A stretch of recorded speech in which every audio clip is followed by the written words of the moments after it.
Il est 22h45 et je quitte le parking. Une sortie moto comme j'en fais souvent, quelques copains, une bonne route. On s'est dit au revoir sur le parking d'une station-service à la sortie de la ville. Les uns rentrent sur l'autoroute et moi je prends les nationales. J'ai toujours aimé ça. Les routes de nuit, vides, où t'as l'impression que toute la route t'appartient. Je coiffe mon casque, je démarre. Le moteur claque dans le silence. Il fait un peu frais pour la saison. Je règle mes rétros, enfile mes gants et je pars. Les premiers kilomètres sont parfaits. Asphalte propre, aucune voiture, les phares de ma moto découpent les arbres de chaque côté. On est en pleine campagne, les bois longent la route sur des dizaines de kilomètres. C'est le genre d'endroit que tu trouves beau le jour et qui te met un petit peu mal à l'aise la nuit, sans vraiment savoir pourquoi. J'accélère un peu, je me détends, mais je commence à penser à autre chose. C'est là que je les vois. Dans le rétro gauche, des phares, loin derrière, mais là. Je n'y prête pas attention, une voiture qui rentre chez elle, comme moi, normal. 5 minutes passent. Je regarde à nouveau dans mes rétros et les phares sont toujours là, à la même distance, ni plus proche, ni plus loin, comme s'ils maintenaient volontairement l'écart. Je me dis que c'est une coïncidence, qu'on prend la même route, voilà tout. J'accélère légèrement, pas beaucoup, juste assez pour voir. Je passe de 90 à 110, les phares accélèrent. Mon estomac se serre une première fois, mais je me raisonne. Peut-être qu'il voulait juste rouler plus vite et que moi je l'empêchais. Peut-être qu'il va me doubler dans les quelques secondes qui vont suivre.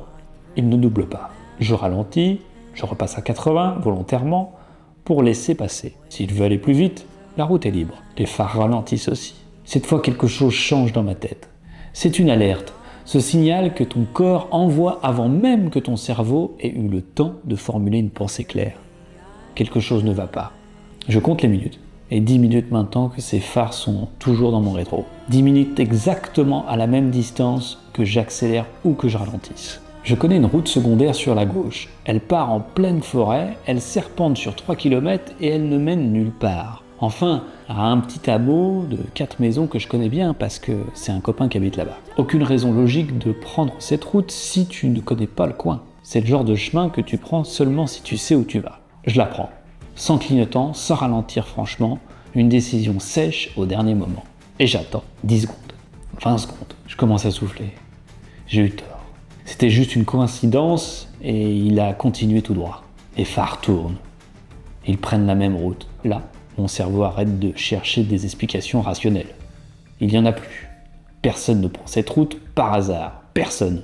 Ce gars sait que je suis là, ce gars me suit. Mon cœur monte dans les tours comme un moteur. J'essaye de réfléchir, mais tout va trop vite dans ma tête. Je suis seul, nuit noire, forêt des deux côtés, pas de réseau téléphonique dans ce secteur, et je le sais parce que ça m'est déjà arrivé d'essayer d'appeler mon pote. Je suis seul dans le noir avec quelqu'un qui me suit. Mon premier réflexe, c'est d'accélérer. Erreur! La route est étroite, sinueuse, humide par endroits. Je suis en mode panique, et la panique sur une moto, ça tue. Je me force à respirer, à penser, à ne pas faire l'erreur que font tous les motards qui se retrouvent dans une situation de stress, trop freinés, trop braqués, ou au contraire trop de gaz sans anticiper. Je lève les yeux, quelques centaines de mètres devant, il y a un virage serré, je le connais bien. Après ce virage, une petite intersection sur la droite, un chemin de terre qui remonte vers la nationale par un autre côté. J'accélère fort dans la ligne droite. Avant le virage, les phares derrière moi s'éloignent. Ils ne me suivent pas au même rythme. J'attaque le virage, je freine, je passe l'intersection, j'éteins mes phares. Je m'arrête dans le noir complet. Le silence. Une voiture qui passe sur la route lentement. Trop lentement. Elle cherche quelque chose. Elle cherche où je suis passé. Je ne bouge pas. Je ne respire presque plus. 30 secondes semblent durer 10 minutes. Les feux arrière rouges disparaissent dans la nuit. Je suis resté là 5 minutes dans le noir avant de rallumer mes phares et de repartir par le chemin de terre vers la nationale. Je ne saurais jamais qui était dans cette voiture, des guetteurs pour un braquage, quelqu'un qui s'est trompé de route, quelqu'un qui voulait juste me faire peur. Peu importe. Ce soir-là, j'ai compris plusieurs choses. Première chose, ne jamais paniquer. La panique sur une moto, c'est ton pire ennemi.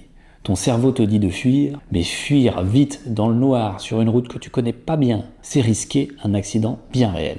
Deuxième chose, changer de rythme volontairement et observer, accélérer puis ralentir, c'est ce que j'ai fait. C'est le bon réflexe pour confirmer si tu es vraiment suivi.